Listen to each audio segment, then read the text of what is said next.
Hola mis Medibabies, el día de hoy veremos el tema de litiasis biliar y vamos a empezar por definir esta patología. Se define como la presencia de litos, es decir, piedras en la vesícula o en los conductos biliares. Los cálculos biliares los podemos clasificar en dos: cálculos de colesterol y cálculos pigmentarios. Los pigmentarios se subdividen en dos: de pigmento negro y de pigmento marrón. Tenemos aquí los principales factores de riesgo. Tenemos la edad, cuyo pico máximo es en la quinta década de la vida. El género, las mujeres son más susceptibles a esta patología debido a los factores hormonales. Tenemos la historia familiar. Se dice que los pacientes tienen hasta un 40% de antecedente familiar en esta enfermedad. Tenemos la obesidad, en donde hay una supersaturación de la bilis por el colesterol. Tenemos a la diabetes, en donde se propone que la resistencia a la insulina es el principal factor de riesgo. Y tenemos la enfermedad biliar, es la enfermedad de Crohn, cuya absorción deficiente va a tener una absorción deficiente de las sales biliares. Entonces, les dije que tenemos dos tipos: los de colesterol y los pigmentarios. Los de colesterol van a ser más frecuentes en esta patología, se dice que hasta un 80%, y los pigmentarios los dividimos en dos: de pigmento negro, en donde van a estar compuestos principalmente por bilirrubinato de calcio puro. Son comunes en pacientes con hemólisis crónica y en aquellos con cirrosis. Esto es debido a que hay un exceso de bilirrubina no conjugada. Tenemos los cálculos de pigmento marrón, en donde se asocian a una infección, principalmente por Klebsiella y por E. coli. Tenemos que se forman cálculos cuando las bacterias dentro del árbol biliar causan una desconjugación, es decir, tenemos la bilirrubina no conjugada, y esto se va a combinar con el calcio. Ahora, aquí tenemos las principales características de estos tipos de cálculos. Tenemos a los de colesterol, que generalmente van a ser en un 80%, pueden ser de color amarillo o verde y tienen un tamaño mayor a 2.5. Y tenemos a los cálculos pigmentarios. Estos generalmente, como se los comenté, los dividimos en pigmentarios de marrón y pigmento negro. Estos van a ser múltiples y van a ser de un tamaño menor que los de colesterol.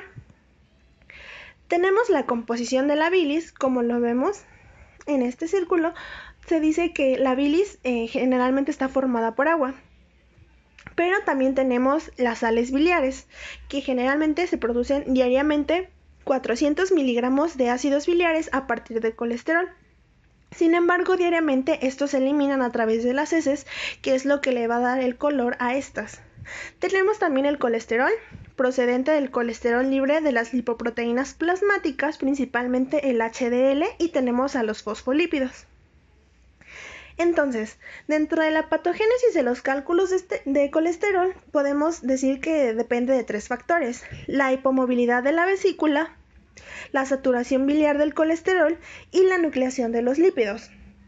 Entonces, la sobresaturación se debe a una hipersecreción de colesterol, es decir, vamos a tener más colesterol. El colesterol se secreta a la bilis en forma de vesículas de colesterol y lípidos. Esto va a formar unas micelas. Las micelas van a contener sal biliar, colesterol y fosfolípidos. Entonces, los fosfolípidos se van a incorporar a las micelas con mayor afinidad que el colesterol. Sin embargo, esta bilis va a tener un exceso de colesterol, por lo cual va a ser una bilis sobresaturada y se van a formar zonas densas, lo cual va a llevar a la cristalización de esto y nos va a formar el lito.